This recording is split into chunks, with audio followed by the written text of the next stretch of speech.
In this episode of Erudite Magic, we're going to dive into the captivating world of mentalism and magic. Join me as we unlock the secrets of Barrie Richardson's legendary masterpiece, Act 2, the sequel to his best-selling and highly sought-after Theater of the Mind. In this video, I'll guide you through the maze of Richardson's genius, exploring the most baffling and mind-shattering effects from his iconic book. From his subtle yet profound techniques to the psychology behind his mind manipulations, you'll get unparalleled insights into the mind of a true master. We'll break down the routines, explain some of the subtleties that you can get from this book, and share some of the tips to enhance your performances and captivate your audience on a whole new level. This video isn't just a review, it's an exclusive backstage pass to the hidden gems within Act 2. Gain access to the closely guarded secrets that have mystified audiences worldwide, and learn how to create your own moments of pure astonishment that will leave your participants gasping for breath.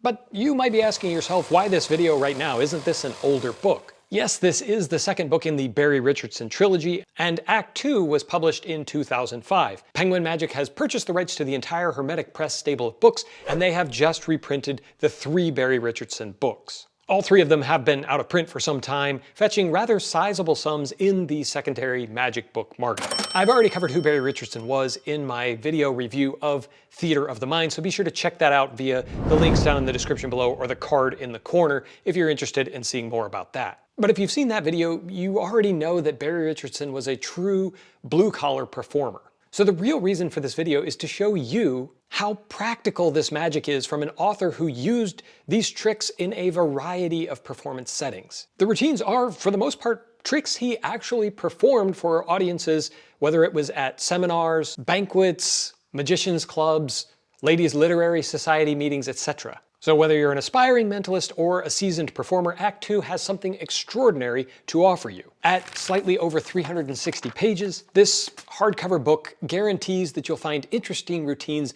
that work for you. And since Barrie performed in a variety of settings as a part-time professional, there are items that are designed to play specifically for close-up, just as there are other items that will play well for a large banquet hall or stage. And he's sharing routines that use a huge variety of props, everything from playing cards to money, rice jars to coffee cups, and everything in between. In fact, the author Stephen Minch recognized this, and he made it easy for you to find the things that you want. Each chapter has a specific theme. For example, tricks where the participants are the heroes, think-a-card tricks, story-driven tricks, tricks specifically for intimate environments, mental effects with business cards and post-it notes, and even a whole chapter with a bunch of utilities that will be useful in a ton of situations. Let's get into it and share some of my favorite items from this book. Right off the bat, I want to give you one pro tip, and if you don't get anything else from this video, it should just be this one thing. And that is, if you buy this book or you get a chance to read it, whatever you do, do not skip the introductions to the chapters. Each one gives you amazing perspective from Dr. Richardson, and he explains the why behind the magic in the chapter. For example, in the very first chapter called Winners All, he identified the problem that a lot of magic can be about the performer winning and the audience losing, and he wanted to take that dynamic out of the picture to make everyone a winner. So the first chapter is focused on tricks where your participants play a key role in making the magic successful. But equally as delightful, later in the book he shares with you how to make your performances memorable, and even some brief guidance on how to structure your act. But equally as important as these mini essays written within the introductions, he teaches you some great tricks, but also some fantastic utilities and sleights. In chapter 2 of the book, there's an innocent switching device, a legal pad of paper that will automatically, with really no sleights, help you switch out a deck of cards, some predictions, envelopes, basically anything that's smaller than the size of the pad of paper. You can switch it out without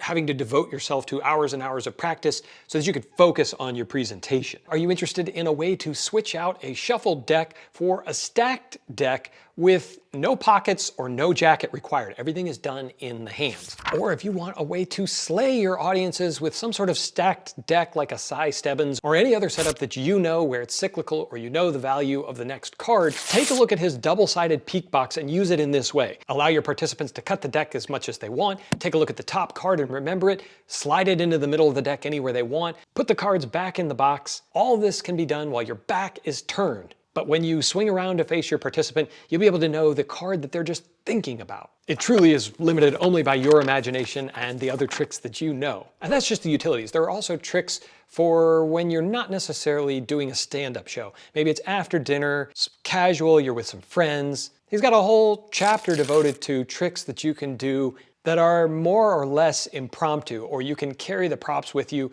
taking up a minimal amount of space. For example, if you carry business cards and a pen with you, then you can perform his trick, the power of touch, which gives you the ability to read minds using nothing more than the aforementioned props. And combining themes here, if you want to make your participant the hero, he has a routine with some drawings on business cards. You rip them up and your participant gets to match up the pieces with the piece that you're laying down. Think of it as a prediction effect, but instead of using playing cards, it uses business cards, which is really a genius idea. And since money always interests people, there's an entire chapter devoted to that. Dr. Richardson presents several options in this chapter to use coins, cash, and some devious thinking to perform miracles like predicting the net worth of your participant, or to make a marked, freely chosen coin move from one person's hand to another a la cards across. And in case you're worried that everything in here is mentalism or that you need to be some sort of high-end actor to pull this off, the entire next chapter is devoted to lighter style mentalism, where maybe you're picking up on body language or analyzing handwriting, using intuition. You don't have to give them the hard sell that you can actually read their mind. Of particular note in this section is a Lazy Magician's Any Card at Any Number, a parlor version of ACAN with no memory work, no complicated calculations, no sleight of hand, and only one ungimmick deck. But also a fun birthday diary that gives 3 participants a thrill as they choose cards in a completely free manner, only to find out that the cards that they stopped at match the cards that are drawn into your calendar for their birthday. And the simplex mind reading routine, a complete handwriting analysis style effect that combines many different methods into one blockbuster routine. Always ready to go if you have business cards with you. And if you're into teaching lessons with your magic, whether you're a keynote speaker, an MC, a school performer, or what have you, the magic and metaphor section has some real gold in it. There's a fun twist on an older Stuart James routine, adapted for a slightly more modern presentation, encouraging people to trust and believe in others. It's totally self-working, but will make a major impact on any audience. Speaking of self-working, the astonishing rice jar suspension is another such miracle that requires no real sleight of hand, but the method itself is practically real magic. It's got a story behind it that he gives you, and of course you can adapt the story to suit your own needs and your audience. And he even has an idea at the end of the write-up about making it a running theme throughout your show with a big finale and finish at the end. I've mentioned a few different card effects here along the way, but there is an entire chapter devoted to card deceptions, which includes an impromptu brainwave type effect. If you don't know that, it's where one card is reversed face down in an otherwise face-up deck, and it's a freely named card. Barrie uses this as the introduction to his ambitious card routine, demonstrating how he thinks so differently than many other performers, and you may want to adopt his handling as the Kickstarter for your ambitious card. Later in that same chapter, he also gives you the closer to his ambitious card routine, the bluff card to pocket, which ends up with a signed card going, you guessed it, to your pocket. The paper chase section teaches several utilities for mind reading with different paper products. Specifically, he teaches his business card center tear as well as a post-it note center tear, and then some routines that use those sleights. There's also a very devious business card switch taught within the parameters of a question answered type routine. Someone writes down a question, you write down an answer, and they're able to see that your answer matches up with the undisclosed question. There are also chapters focused on thought of playing cards, as well as amazing memory type abilities that play just as strong as magic. And he closes the book with a short synopsis of his career in magic and some of the steps that he took along his journey. Of course, the book has so much more to offer, and these are just a few of the items that I liked. But here's the real secret to Barrie Richardson publications. Almost every item has a complete script, the way Barrie would present it. There's almost always an interesting hook, usually a question, that gets your audience's attention and compels them to watch what you're doing. And while his presentations may not work for you, they're at least a good starting point that will help teach you what could bring mass appeal to your effects. And since all of the write-ups include those full scripts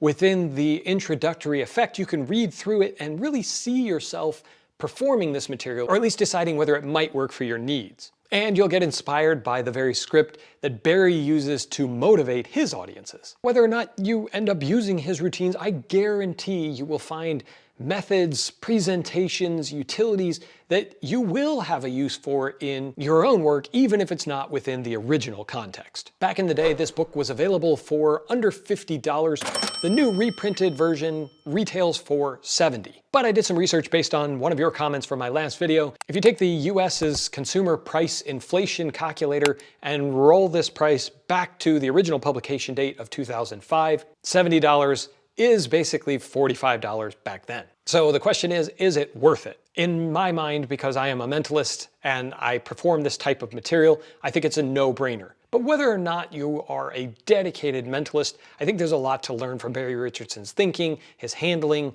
the sleights, his scripting methodology. So to me, it's easily worth the $70. But your mileage may vary, and regardless of your opinion, I would love to hear from you down in the comments below. As always, my friends, I appreciate you watching, and until next time, keep reading. Good man.